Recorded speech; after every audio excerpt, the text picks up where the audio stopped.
വയനാട്ടിൽ കുഴൽപ്പണം പിടികൂടിയ കേസിൽ നടപടിക്രമം പാലിക്കാത്തതിൽ പോലീസ് ഉദ്യോഗസ്ഥർക്കെതിരെ കൂട്ട നടപടി. വൈത്തിരി SHOയെയും 3 പോലീസ് ഉദ്യോഗസ്ഥരെയും സസ്പെൻഡ് ചെയ്തു. മലപ്പുറം സ്വദേശികളിൽ നിന്ന് 3,30,000 രൂപ കുഴൽപ്പണം പിടികൂടിയത് കൃത്യമായി റിപ്പോർട്ട് ചെയ്തില്ലെന്ന് അന്വേഷണത്തിൽ കണ്ടെത്തിയിരുന്നു. സുർജിത്ത് അയ്യപ്പത്ത് വയനാടിന്റെ വിശദാംശങ്ങളുമായി ചെയ്തു. സുർജിത്ത്, ഈ പറഞ്ഞതുപോലെ രേഖപ്പെടുത്തിയില്ല, ഈ പറഞ്ഞ ക്രൈം റിപ്പോർട്ട് ചെയ്തില്ല എന്ന് പറയുമ്പോൾ ആ പണം തട്ടിയെടുക്കാൻ ഉദ്യോഗസ്ഥർ ശ്രമിച്ചു എന്ന് തന്നെയല്ലേ വിലയിരുത്തേണ്ടത്? വിവരങ്ങൾ.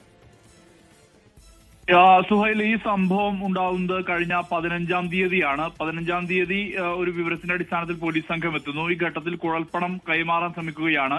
ആ കൈമാറാൻ ശ്രമിച്ച കുഴൽപ്പണം അവിടെ ഉപേക്ഷിച്ച സംഘം കടന്നു കളയുന്നു. അത് മലപ്പുറം സ്വദേശികളാണ് എന്നുള്ളതാണ് പോലീസിൽ നിന്ന് തന്നെ നമുക്ക് ലഭ്യമാകുന്ന വിവരം.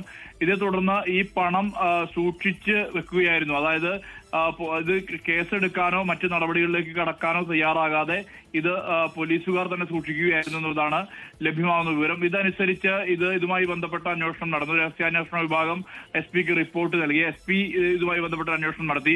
ആ അന്വേഷണത്തിലാണ് ഇതിൽ ചട്ടങ്ങളൊന്നും തന്നെ പാലിച്ചില്ല എന്നുൾപ്പെടെയുള്ള കാര്യങ്ങളിൽ വ്യക്തത വന്നത്. ഇതേ തുടർന്നാണ് ഇപ്പോൾ നടപടി പ്രഖ്യാപിച്ചിരിക്കുന്നത്. വൈത്തിരി SHO ആയിട്ടുള്ള K അനിൽകുമാർ, ഉദ്യോഗസ്ഥരായ അബ്ദുൾ ഷുക്കൂർ, അതോടൊപ്പം അബ്ദുൾ മജീദ്, ഡ്രൈവർ ബിനീഷ് എന്നിവരെയാണ് SP സസ്പെൻഡ് ചെയ്തിരിക്കുന്നത്.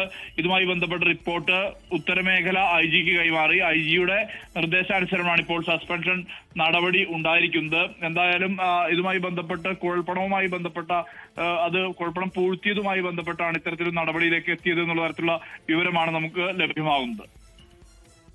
വേലി തന്നെ വിളവ് തിന്നുകയാണ്. ഇത്തരത്തിൽ കുഴൽപ്പണം പിടികൂടിയെന്ന കാര്യം റിപ്പോർട്ട് ചെയ്യാതെ പണം പൂഴ്ത്തിവെച്ച് അത് സ്വന്തം നിലയ്ക്ക് തന്നെ എടുക്കാനുള്ള ശ്രമമാണ് പോലീസുകാരുടെ ഭാഗത്തു നിന്നുണ്ടായത്. ഇത് കണ്ടെത്തിയതോടെയാണ് കൂട്ട നടപടി വൈത്തിരി പോലീസ് സ്റ്റേഷനിൽ ഉണ്ടായിരിക്കുന്നത്. സുർജിത്താണ് വാർത്തയുടെ വിശദാംശങ്ങൾ നൽകിയത്.